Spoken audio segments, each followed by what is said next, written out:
Hello friends, कैसे हैं आप सब। आज हम करने जा रहे हैं हमारी बैंकिंग अवेयरनेस का पार्ट 12 जिसमें हम पढ़ेंगे फाइनेंशियल मार्केट्स। अब फाइनेंशियल मार्केट का सबसे पहला टॉपिक आता है मनी मार्केट। ठीक है, मनी मार्केट क्या होती है, एक बेसिक सी definition. Section of financial market where financial instruments with high liquidity and short term maturities are traded. High liquidity यानी कि कैश, लिक्विडिटी यानी cash, and short term maturities यानी कैश का जो मैच्योरिटी पीरियड होगा, जैसे आपने कैश जमा नहीं कराई, एक्चुअली इधर ट्रेडिंग होती है, यानी आपने पैसों के साथ कुछ शेयर्स खरीदे। ठीक है, उसका एक लॉक इन पीरियड था कि ये शेयर्स इतने टाइम में चढ़ेंगे या गिरेंगे, टोटली मार्केट पे डिपेंड होगा, और उसके बाद वो मैच्योर हो जाते हैं और जो भी अमाउंट होगा वो आपको इन दी एंड मिल जाएगा डिपेंडिंग अपॉन कि शेयर्स चढ़े हैं या गिरे हैं। तो ये आ गई हमारी मनी मार्केट। यहाँ पर लिखा है buying and selling of securities with short term maturity period for 1 year और लेस। तो शॉर्ट टर्म यहाँ पर है ना, शॉर्ट टर्म मैच्योरिटीज कितनी शॉर्ट टर्म, 1 ईयर और लेस, यानी कि 1 साल या फिर उससे कम। अगर ये मैच्योरिटी पीरियड होगा तो उसे हम कहेंगे शॉर्ट टर्म मैच्योरिटीज। ठीक है, इसमें क्या क्या आते हैं, treasury bill, commercial paper, certificate of deposit, call money and commercial bill. Commercial paper और कमर्शियल बिल में कंफ्यूज नहीं होना है, मैं सारी चीजें आपको एक एक करके पढ़ाऊंगा।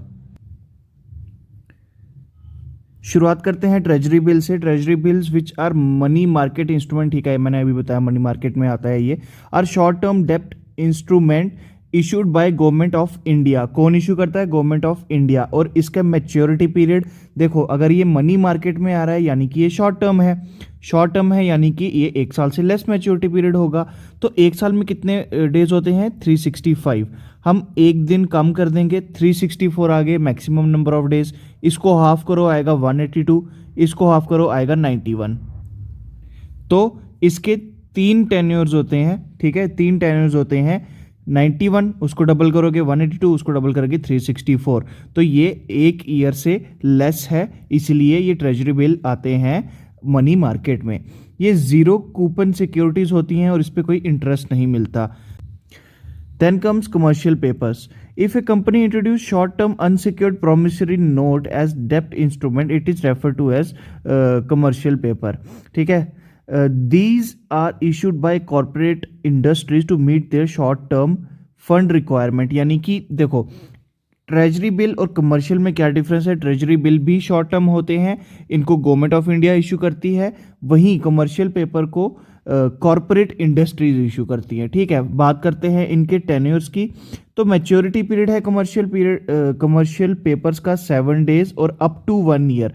क्योंकि ये शॉर्ट टर्म है तो 1 ईयर को एक्सीड नहीं करेगी, 7 डेज है कम से कम, और 1 साल से पहले पहले कभी भी आप मैच्योर करवा सकते हैं। इसका अमाउंट होगा 5 लाख में या फिर multiple of 5 lakh. Then comes commercial bill. Commercial paper हमने पढ़ लिया, अब हम कमर्शियल बिल पे आएंगे। Commercial bill is bill of exchange used by merchants as working capital. यानी कि जब मर्चेंट्स क्या होता है, ये एक्सपोर्ट इंपोर्ट का काम करते हैं। फॉर एग्जांपल, आपने एक बंदे से सामान मंगवाना है। ठीक है, आपने एक बंदे को सामान मंगवाना है, अब आप उसको कैश के बजाय आप क्या करोगे, उसको कमर्शियल बिल पकड़ा दोगे। ये उसके पास एज गारंटी आ जाएगी। ठीक है, गारंटी हो जाएगी उसकी कि जब भी वो बंदा उस कमर्शियल बिल को बैंक में लेके जाएगा, उसको बैंक कैश कर देगा। ठीक, then come certificate of deposit. ये काफ़ी इंपॉर्टेंट है। इसको कौन इशू करता है, फाइनेंशियल इंस्टीट्यूट लाइक बैंक। ठीक है, या फिर और भी जो प्राइवेट बैंक्स हो गए, अदर फाइनेंशियल इंस्टीट्यूट होते हैं, वो सब इसको इशू कर सकते हैं certificate of deposit. Maturity time क्या है, सेम कमर्शियल पेपर की जैसा 7 days up to 1 year. Commercial paper में 5 लाख की थी और मल्टीपल ऑफ 5 लाख होता था अमाउंट, इसमें होगा 1 lakh and multiples of 1 lakh. एक पॉइंट आता है इसमें कि फाइनेंशियल इंस्टीट्यूट में क्या सारे के सारे private banks, commercial banks, PSBs, क्या सब के सब इसको इशू कर सकते हैं? नहीं, उसमें आरआरबी जो है, आरआरबी सीडीज को इशू नहीं कर सकते।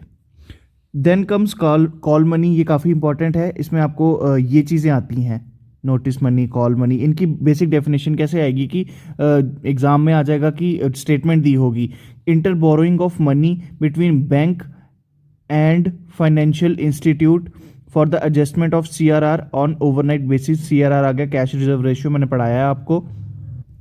अगर ओवरनाइट बेसिस पर होगी तो उसे क्या कहेंगे, उसे कहेंगे हम कॉल मनी। अगर ओवरनाइट यानी एक दिन की बात चल रही है, रातों रात की बात चल रही है, अगर एक दिन एक्सीड कर जाएगा तो उसको क्या कहेंगे हम, नोटिस मनी। फर्स्ट डे से लेके 14 डे तक उसको हम नोटिस मनी ही कहेंगे।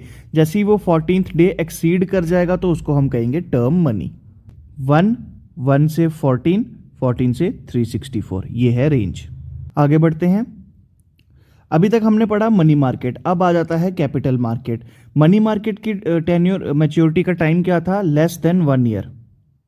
ठीक है, लेस देन 1 ईयर। जब 1 ईयर को एक्सीड कर जाता है तो उसे क्या कहेंगे, उसे कहेंगे हम capital market. Section of financial market where financial instrument with high liquidity and long term maturity are traded. It is controlled by SEBI. पिछला कौन कंट्रोल करता था, गवर्नमेंट ऑफ इंडिया। इसको कौन कंट्रोल करता है, सेबी। कैपिटल मार्केट को SEBI. There are 2 types of capital market, primary और सेकेंडरी। प्राइमरी मार्केट में आ गया शेयर, डिबेंचरी और डेरिवेटिव्स। सेकेंडरी मार्केट में आ गई हमारे stocks, stock exchange, Bombay stock exchange, national stock exchange, multi commodity, Residex, ये 4। ठीक है, एक यहाँ पर मैंने प्रेफरेंस बताई हुई है, पहले प्रेफरेंस याद कर लो। अगर लिक्विडेशन हो जाता है, यानी कि जहाँ पर आपने पैसा लगाया, जिस कंपनी में आपने पैसा लगाया वो डूब जाती है, उसे कहते हैं लिक्विडेशन। तो लिक्विडेशन के केस में डिबेंचरीज वालों को सबसे पहला पैसा रिटर्न होगा, प्रेफरेंशियल शेयर्स वालों को दूसरे नंबर पे और नॉर्मल शेयर्स वाले को तीसरे नंबर पे। प्रेफरेंशियल वर्ड से ही पता चल रहा है कि यहाँ पर प्रेफरेंस की बात की जा रही है। तो प्रेफरेंशियल शेयर्स को तो जब भी पैसा मिलेगा वो नॉर्मल शेयर्स वालों से पहले ही मिलेगा, क्योंकि उनको प्रेफरेंस दी गई है। अब बात करें कि शेयर्स होते क्या हैं। शेयर्स एक टाइप का आपका ओनरशिप होती है। ठीक है, अब क्या है, हम पूरी पूरी कंपनी तो खरीद नहीं सकते, तो उसका कुछ परसेंट का हम स्टेक खरीद लेते हैं, उसे कहते हैं शेयर। फॉर एग्जांपल, एक कंपनी है जो कि 100% पैसों से बननी है। ठीक है, जितना पैसा लगेगा उसको हम 100% ही मानेंगे।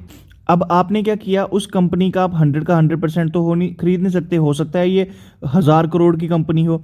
आपने क्या किया, इसका 1% का शेयर खरीद लिया या 2% का शेयर खरीद लिया, तो आप इसके 1% के मालिक हो गए या फिर 2% के मालिक हो गए। एज आपके शेयर पे डिपेंड करेगा कि आपने कितना शेयर खरीदा। ठीक, अब इसकी फिक्स इनकम नहीं होती है और इसमें आपको डिविडेंड मिलता है। डिविडेंड यानी कि अगर आपको प्रॉफिट हुआ है कंपनी को तो आपको प्रॉफिट में से हिस्सा मिलेगा। अगर आपने जैसे 2% का शेयर खरीदा है और कंपनी को 1 लाख का प्रॉफिट हुआ है तो आपको क्या मिलेगा, उस 1 लाख में से 2000 रुपये मिल जाएंगे। ये हो गया डिविडेंड मिलना। ठीक है, अगर लॉस हुआ है तो आपको कुछ नहीं मिलेगा। डिबेंचर्स, डिबेंचर्स क्या होते हैं, टाइप ऑफ बॉन्ड होता है या फिर डेब्ट इंस्ट्रूमेंट होता है which is unsecured by collateral. Collateral क्या होता है, कोलेटरल होता है गारंटी। ठीक है, which is unsecured by collateral. Since debentures have no collateral backing, debentures must rely on credit worthiness and reputation of issuer for support. यानी कि इधर आपको कोई गारंटी नहीं दी जाती है। ये जो आप डिबेंचर्स होते हैं ये हम कैसे देते हैं कि एक रेप्यूटेड बंदा है। फॉर एग्जाम्पल, हमें पता है अंबानी साहब अमीर होते जा रहे हैं दिन बर दिन, उनके जो कंपनीज हैं वो सक्सेसफुल होती जा रही हैं, तो हमने उनकी रेपुटेशन पे को देख के ही डिबेंचर्स में पैसा लगा दिया। ठीक है, तो डिबेंचर्स वालों को प्रेफरेंस में सबसे पहले पैसा मिलता है इन केस ऑफ लिक्विडेशन, ये मैंने आपको पहले ही बताया। Both corporation and government frequently issue debentures to raise capital और फंड। ठीक है, वो तो ऑब्वियस सी बात है, कैपिटल चाहिए होगा कंपनी को तभी वो डिबेंचर्स को इशू करेगी। In simple words, they are called creditor of the company, यानी वो कंपनी को लोन देते हैं। अब देखिए, अगर वो लोन देंगे तो उन्हें क्या मिलेगा, इंटरेस्ट। अगर वो शेयर खरीदेंगे तो उनको मिलेगा डिविडेंड। अगर वो लोन देंगे तो उनको मिलेगा इंटरेस्ट। ये चीज ध्यान रखना, डिबेंचर्स में आपको इंटरेस्ट मिलता है, तो उनकी एक फिक्स्ड इनकम होगी जब उनको इंटरेस्ट मिलेगा। The interest is decided by both the parties. वो पार्टीज में आपस में डिसाइड होता है कि जैसे मैं अगर डिबेंचर्स में पैसा लगा रहा हूँ तो मैं कंपनी के ऑनर से डिसाइड कर लूँगा कि मुझे कितना % का इंटरेस्ट वापस चाहिए। अगर कंपनी के ऑनर को वो ठीक लगेगा तो हमारी डील पक्की हो जाएगी। नेक्स्ट आ गया derivatives. Derivatives of financial contracts that derive their value from underlying asset. Asset यानी कि वो चीज़ जो आपका पैसा कमा के देती है। The value of underlying asset keeps on changing depending on market condition. जैसे कि ज़मीन का रेट अगर चढ़ा है तो ज़मीन क्या एक एसेट है, आपको कमा के देती है। ज़मीन का रेट अगर चढ़ा है तो कॉन्ट्रैक्ट की वैल्यू है वो भी इंक्रीज हो जाएगी, वहीं अगर एसेट की वैल्यू डिक्रीज हो जाएगी तो आपकी कॉन्ट्रैक्ट की वैल्यू भी डिक्रीज हो जाएगी। अब बात करते हैं प्राइमरी कैपिटल मार्केट में टाइप्स ऑफ शेयर क्या होते हैं। हमने पहले शेयर्स पढ़े ना। शेयर हो गया वेंचर कैपिटल फंड। वेंचर यानी कि पूल होना है, यानी क्लब होना है पैसा एक से ज़्यादा लोगों का। तो वेंचर कैपिटल फंड में पूल इन्वेस्टमेंट होती है that manage the money of investors who seek private equity stakes in startups and small to medium sized enterprises with strong growth potential। यानी कि वेंचर कैपिटल में क्या होगा, छोटे छोटे लोग जो होंगे वो अपना थोड़ा थोड़ा पैसा लाएंगे, उनको क्लब किया जाएगा और किसी स्टार्टअप में उसे लगाया जाएगा जो कि ग्रोथ का पोटेंशियल शो कर रही होगी। ऐसा क्यों होता है, देखिए एक कंपनी अगर जीरो से शुरू हो रही है, वो अगर चल जाती है यानी कि अगर वो प्रॉफिट कमाना शुरू हो जाती है तो आपको भी हाई प्रॉफिट मिलेगा। एक कंपनी जो पहले से चल रही है, ठीक है, वो ऑलरेडी प्रॉफिट कमा रही है नहीं कमा रही है, उससे आपको इतना रिटर्न नहीं मिलता जितना कि आपको एक उस कंपनी से मिलता है जो अभी अभी शुरू हुई है। वहीं अगर कंपनी शुरू हुई है, हो सकता है वो डूब भी जाए, वो चले ही ना इतना, तो इसमें आपको लॉस भी ज़्यादा हो सकता है। High risk high profit, high risk high loss, ये चीज़ याद रखना। यहां पे मैंने लिखा भी हुआ है very high risk high return opportunities. Seed capital, seed यानी बीज। एक पौधे को उगाने के लिए बीज की जरूरत होती है, यानी कि किसी भी बिजनेस को, अगर हम इसको बिजनेस से रिलेट करें तो किसी भी बिजनेस को शुरू करने के लिए एक कैपिटल की नीड होती है, एक फंड की नीड होती है, वो होता है seed capital. This fund generally covers only the cost of creating a proposal. यानी कि आप एक प्रपोजल लेके आए हो। बिजनेस कैसे शुरू होता है, ऐसे थोड़ी शुरू होता है कि मैंने सोचा कि कल मुझे बिजनेस शुरू करना है तो मैं शुरू कर दूंगा, नहीं, मैं बैठूंगा, प्लानिंग करूंगा, ठीक है, फिर उस प्लानिंग का एक प्रपोजल बनाऊंगा, फिर मैं एक ऐसा इन्वेस्टर ढूंढूंगा जो मेरे उस प्रपोजल पे पैसा लगाए, ठीक है। तो अब जब बड़ी बड़ी कंपनी खोलनी होती है, जब बात करोर्स में चली जाती है ना, तो प्रपोजल बनाने के लिए भी पैसों की ज़रूरत पड़ती है। तो इस प्रपोजल्स को बनाने के लिए जिस पैसे की ज़रूरत पड़ती है उसे हम कहते हैं सीड कैपिटल। जब एक बार आपका प्रपोजल जो है वो एक्सेप्ट हो जाता है, लोगों को उसमें पोटेंशियल दिखता है, फिर आप क्या कर सकते हैं कि वेंचर कैपिटलिस्ट के पास जा सकते हैं जो पैसा क्लब करके आपके स्टार्टअप में पैसा लगाए और आपको आपकी कंपनी को थोड़ा सक्सेसफुल कर दे। फिर आते हैं एंजल इन्वेस्टर। नाम से पता चल रहा है कि वो इन्वेस्टर जो एक स्टार्टअप के लिए एंजल होंगे। तो एंजल कौन होंगे, जो स्टार्टअप को फंड्स प्रोवाइड करेंगे, ठीक है। अब यहाँ पे मैंने लिखा हुआ है usually in exchange of convertible डेप्ट और ओनरशिप इक्विटी। यानी कि अगर वो फंड प्रोवाइड करेंगे वो आपकी थोड़ी ओनरशिप भी मांगेंगे। ऐसा थोड़ी है कि कोई भी आपको पैसा दे देगा कि मैं दानवीर कर रहा हूँ, आप पैसा ले लो और बिजनेस करो। वो क्या कहेगा, आपका थोड़ा सा शेयर मांग लेगा कि मैं मतलब आपकी कंपनी में इतने % का हिस्सेदार बन जाऊंगा। Angel investor usually give support to startups at the initial moment when most investors are not prepared to back them, ठीक है। प्रेफरेंशियल शेयर्स, जो अभी बात की थी मैंने प्रेफरेंस की, preferential shares are an asset class, so they can offer companies and investors best of both worlds. यानी कि जो इन्वेस्ट कर रहे हैं उनको भी फायदा होगा और कंपनी में पैसा लग रहा है तो उसको तो फायदा होगा ही होगा। Company can get more funding and preferred shares because some investor want more consistent dividends। यानी कि उनको कंपनी में पोटेंशियल दिख रहा है, उन्होंने ज़्यादा पैसा लगाया है क्योंकि उनको ज़्यादा रिटर्न चाहिए, तो इसीलिए वो उस ज़्यादा शेयर्स खरीदते हैं, तो उसको कह देते हैं हम प्रेफरेंशियल शेयर्स।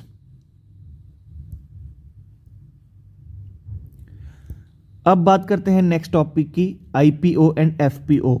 इनकी फुल फॉर्म ज़रूरी है। सबसे पहले तो IPO stand for initial public offering.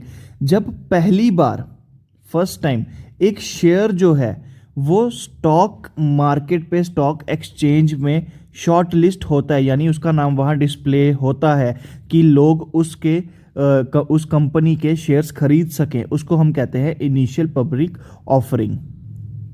अब आपसे ये चीज़ पूछी जा सकती है कि इस साल 2021 में कोई आईपीओज आए हैं, तो आप बता सकते हैं IRFC, Indian rail finance corp, RailTel, Indigo Paints, ठीक है, इन सब के इनिशियल पब्लिक ऑफरिंग हुई है, ठीक है। फिर आ गया FPO, follow on public offering. इसको तो ऐसे ही नाम से ही पता चल रहा है कि जब सेम कंपनी और शेयर्स प्रोवाइड कर देगी पब्लिक को खरीदने के लिए, तो उसको हम फॉलो ऑन पब्लिक ऑफरिंग कहेंगे।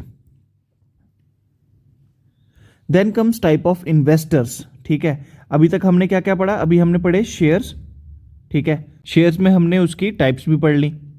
अब बात करते हैं इन्वेस्टर्स की और उनकी टाइप्स की। सबसे पहले आ गया stag investor, one who buys newly issued shares and sell them in secondary market to earn quick profit. यानी कि एक न्यूली इशू शेयर आए हैं मार्केट में, स्टार्टिंग में जब नया नया शेयर आया होता है तो आपके चांसेस होते हैं कि या तो वो बहुत हाई जाएगा या तो वो बहुत लो जाएगा, ठीक है। तो वो क्या करते हैं, स्टैग इन्वेस्टर क्या करते हैं, वो न्यूली इशूड शेयर्स को खरीद लेते हैं, और जब वो बहुत हाई चले जाते हैं, अब बंदे को क्या होता है कि जो चीज़ हाई गई है वो चीज़ डाउन भी जा सकती है, ठीक है। तो जब वो हाई चले जाते हैं, एक पॉइंट पे आके वो उसको सेल कर देते हैं, और जो प्रॉफिट होता है वो अपनी जेब में डाल लेते हैं।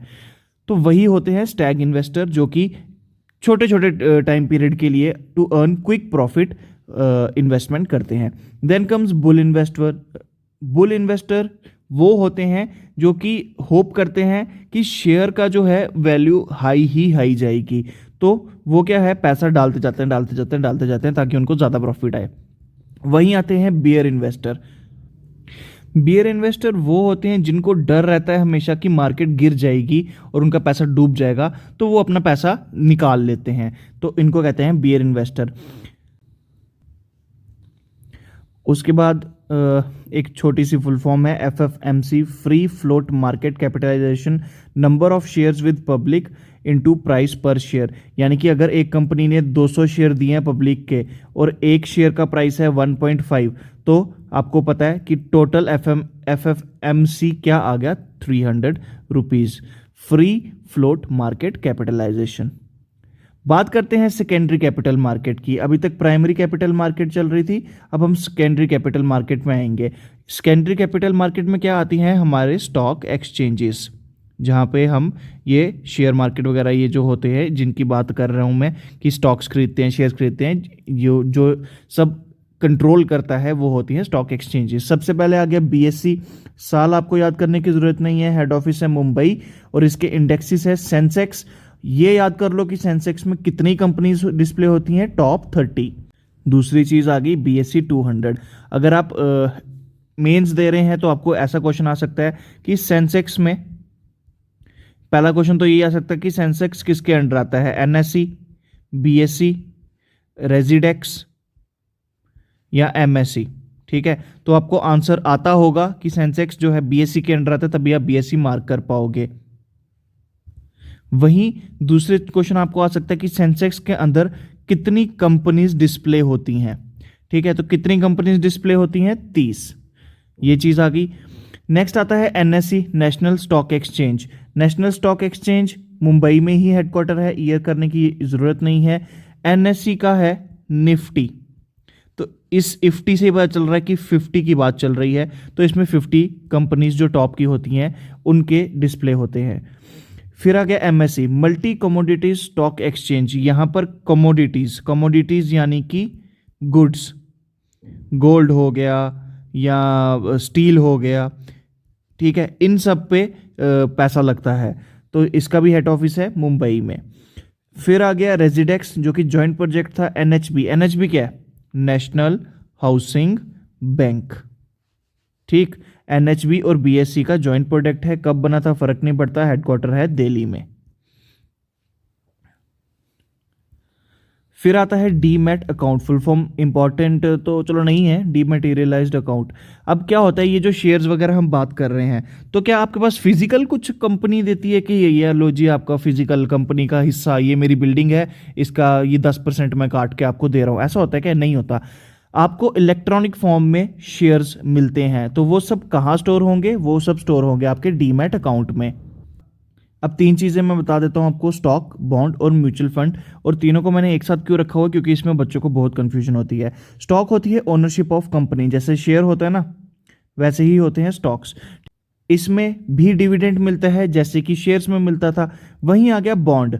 बॉन्ड होता है लोन, ठीक है, बॉन्ड होता है लोन, जैसे डिबेंचर्स होते थे ना कि क्रेडिट देते थे हम कंपनी को, वैसे ही बॉन्ड होता है लोन जो कि हम कंपनी या फिर गवर्नमेंट को दे रहे होते हैं, इसमें हमें मिलता है इंटरेस्ट।